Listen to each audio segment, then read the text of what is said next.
Today's video is going to be a real quick one because what we're going to be looking at is creating relationships between our tables. Before we do that, just a very quick recap on how we got here. At the beginning of the process, we started off with our raw data as it might come from somebody's paper books, or if they were recording their sales on a spreadsheet. And we went through the process of normalizing this data to third normal form, and what that gives us is a collection of tables to get rid of any redundant data or duplicated data. Each of these tables represents something called an entity, which is a thing, and as you can see, our tables are called sales, vehicles, salesperson, and client. And when we got to that point, we then defined our data. We looked at all of the properties that our data should have in our database, and we created our data dictionary. The last part of that was actually looking at how we're going to make sure that the data that gets put into the table, the new data, actually meets the rules that we want to set for that data. For example, in our year built, we wanted to set our maximum number of characters to 4 numbers, and those numbers needed to be between 1920 and this year's date. And then if data that didn't meet those rules was put in, then we'd give a nice message: please enter a year after 1920 and before the current year. So from this point now, we then imported that data into our database, into Access. And what we're left with now is our data in our database, and for each table we've been through and input all of the properties, all of the validation rules and the field size that we decided from our data dictionary. And that's where we are. So now what we're ready to do is create the links between each of the tables. I've done this already, so I should just quickly delete that.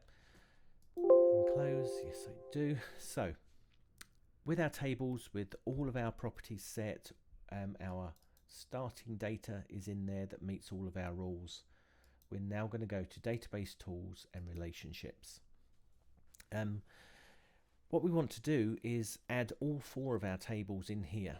The way we do that is we show tables, and we can click each of our tables in turn like so to put them in there.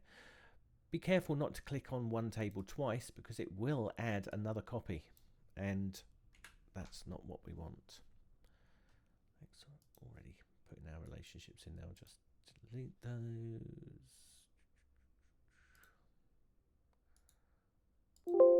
Yes, I do. So this is from the previous version I did where my audio wasn't working properly. So there we go. So the way I lay these out is I go back to my original data and say to myself, what was the main table? What was our primary entity? And when we looked at our data to begin with, we decided that it was all about sales. It was about selling cars. So the sales table is our primary table. And all of the other tables actually just link to that to give these ID numbers that we have in here more information. Laying these out, though, can be something that you really need to think about to save yourself problems later. I'm just going to expand these so I don't have any scroll bars so I can see all the data. There we go. So the way I do this is I look through my primary entity table, my sales table, and when I come to an ID, a foreign key that has another table related to it, I make sure that there's a nice clear path between there and the primary key. And then I go through. So the next one is vehicles. So yes, I can get nicely to that vehicle ID, and the final one, salesperson. Yeah, I can do that. What you might have started with is these two, the opposite way round. And then to get from the salesperson ID, the primary key in here, to the foreign key, we're actually crossing over the top of the table at the bottom. So with that link in here, and that link in there, they're actually crossing in the middle. And I don't like crossing relationships. I think it's just not necessary when all it takes really is just to put the tables in a place where those relationships don't need to cross. And what I mean by those relationships is that the primary key for client ID here has a relationship in this table with the client ID just there. And by clicking and dragging from where it's a primary key to where it's a foreign key and then letting go, actually tries to create a relationship. As we can see in the client table, the client ID has a relationship to the sales table client ID. What we need to remember though is this box here, enforce referential integrity.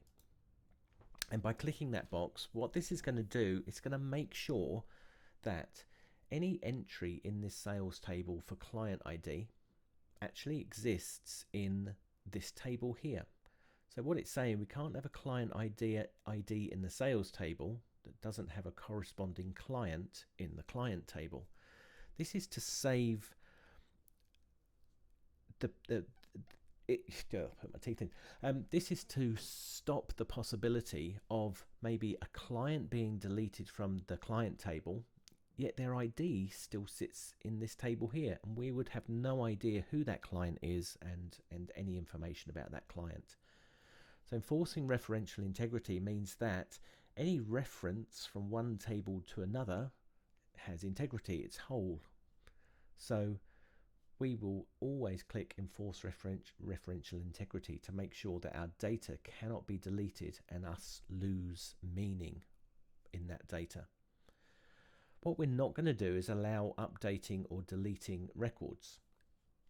We're just going to leave that top box clicked and then click create.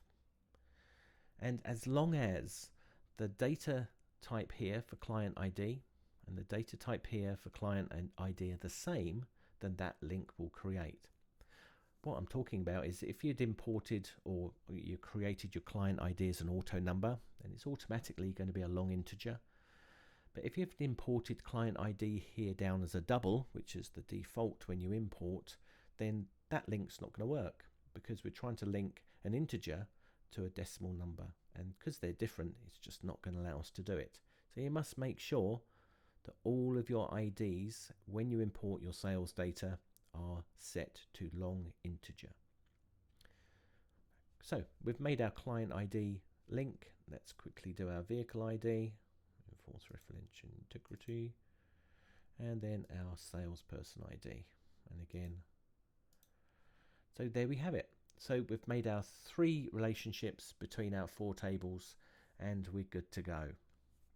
I'm going to close that down now, and yes, I'm going to save those changes, and there we go. So now in our sales table we've got our numbers. When we actually start creating our forms and our output, we will be able to exchange these numbers for the actual data that sits in the corresponding ID for a client.